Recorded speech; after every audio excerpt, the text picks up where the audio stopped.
رضی اللہ تعالیٰ عنہ۔ یہ دونوں حضور کی بارگاہ میں گئے، انداز کا اختیار کیا، کہنے لگے یا رسول اللہ صلی اللہ علیہ وسلم، ہمارے دل کی تو کیفیات دو قسم کی ہیں۔ حضور جب ہم آپ کے پاس ہوتے ہیں نا، جنت اور دوزخ کا ذکر سنتے ہیں، ہمیں یوں لگتا ہے جنت اور دوزخ ہماری آنکھوں کے سامنے، دل کے اندر فوراً جذبات ابھر آتے ہیں کہ اب ہر خیر کا کام کرنا، اب جنت ہی کی طرف مائل ہونا ہے۔ ہماری قلبی کیفیات، ہماری باطنی کیفیت بدل جاتی، نور علی نور ہو جاتا ہے سارا کچھ۔ لیکن حضور جب ہم آپ کی بارگاہ سے اٹھ کے گھر جاتے ہیں، بال بچوں کے پاس جاتے ہیں، تو پھر وہ حال نہیں رہتا۔ یا رسول اللہ صلی اللہ علیہ وسلم یہ کیا ہے؟ تو محبوب نے کیا فرمایا؟ آپ یقین کریں جو اہل طریقت اور تصوف ہے نا، یہاں ان کی روحیں مچل جاتی ہیں۔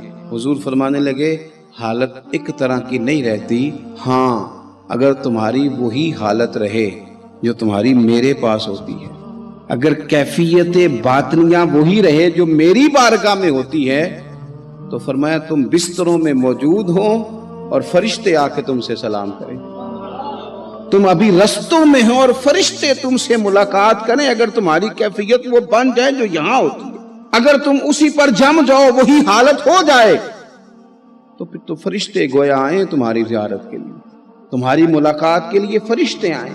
اگر کیفیات بدل جائیں کسی اللہ کے بندے کی بارگاہ میں بیٹھ کر، تو پھر اس کیفیت کو برقرار رکھنے کی کوشش کی جائے، اگرچہ حضور نے فرما دیا کہ کیفیات ایک جیسی نہیں رہتی، اور چلو میرے بھائی تھوڑی دیر کے لیے ہی صحیح، جتنی صحبت میسر آئے۔ شاید اسی لیے امام اعظم ابو حنیفہ رحمۃ اللہ علیہ کی عمر 60 سال سے زیادہ تھی، تو کسی نے پوچھا حضور کتنی عمر ہے؟ فرمایا عمر ہے 3 سال۔ حضرت آپ تو علم، عمل، روحانیت، معرفت کے شاہ سوار ہیں، تو ساری داڑھی سفید اور آپ کہہ رہے ہیں 3 سال۔ فرمانے لگے عمر وہی 3 سال ہے جو امام جعفر صادق کی خدمت میں گزر گئی۔ وہ کیفیات جو ان کی بارگاہ میں رہتی تھیں، وہ انداز جو ان کی بارگاہ میں رہتا تھا، جو ان کے پاس ہوتا تھا، وہ پھر کہیں اور میسر ہر مشکل دی کنجی یارو ہاتھ مرداں دے آئی، اور مرد نظر کرے جس ویلے، اوئے ہوئے مرد نظر کرے جس ویلے، مرد نظر کرے جس ویلے، پھر مشکل رہے نہ کائی۔ وہ جو کیفیات ہے نا اس وقت کی، کوئی رب کا بندہ ملے اور انسان اس کی صحبت میں بیٹھ کے اپنے رب کو یاد کرے، رسول کریم کی محبت میں مچلے، تو پھر وہ لمحے اتنے قیمتی ہیں کہ وہ زندگی سنوارنے کے لیے کافی ہو سکتے ہیں۔ ایک صحابی تھے، نبی پاک صلی اللہ علیہ وسلم ایک جہاد پہ گئے تو وہ صحابی آئے، کالا کلوٹا رنگ، اور کچھ بیمار تھے تو جسم سے بدبو بھی آتی تھی، میرا روپ بھی نہیں تے میرا رنگ بھی نہیں، مینو یار منان دا ٹنگ بھی نہیں۔ بکریاں چرایا کرتے تھے، تو کسی نے کہا کہ وہ محبوب آئے ہوئے ہیں جو اعلان نبوت کرتے ہیں، تو کہتے میں اپنی بکریاں لے کے اس طرف آ گیا جہاں محبوب تھے۔ جب میں پہنچا تو اللہ کے رسول ایک چھوٹے سی پہاڑی تھی اس پہ بیٹھے تھے، میں دور کھڑا ہو گیا، میں نے کہا آپ ہیں وہ جو کہتے ہیں میں اللہ کا رسول ہوں؟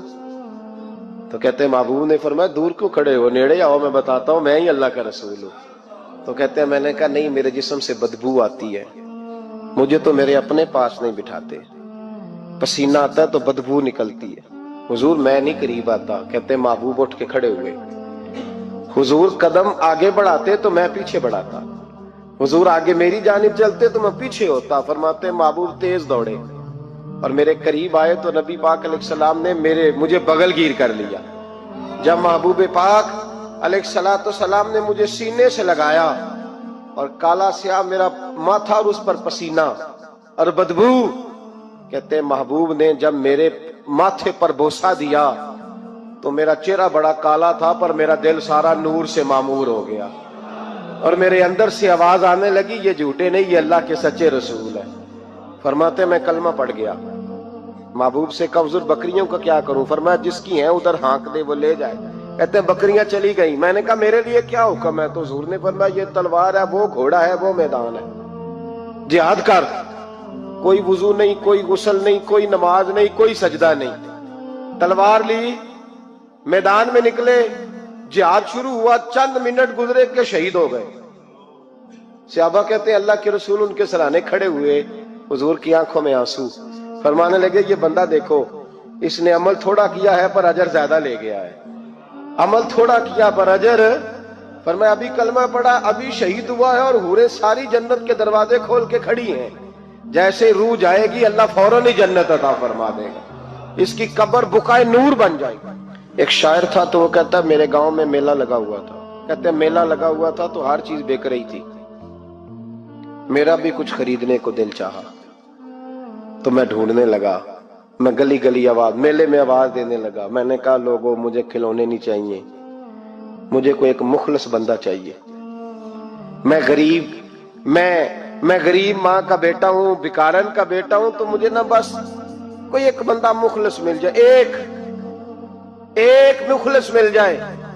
تو وہ شاعر کہتے ہیں اس سال میرے گاؤں کے میلے کی بھیڑ میں، اس سال میرے گاؤں کے میلے کی بھیڑ میں جو گم ہوا وہ ایک بھکارن کا لال تھا، اس فقیر کو تلاش تھی متاع خلوص کی، اور مخلوق چپ رہی کہ یہ مشکل سوال تھا، مخلوق چپ رہی کہ یہ، اور بھکارن کا لال کہتا تھا ایک مل جائے مخلص۔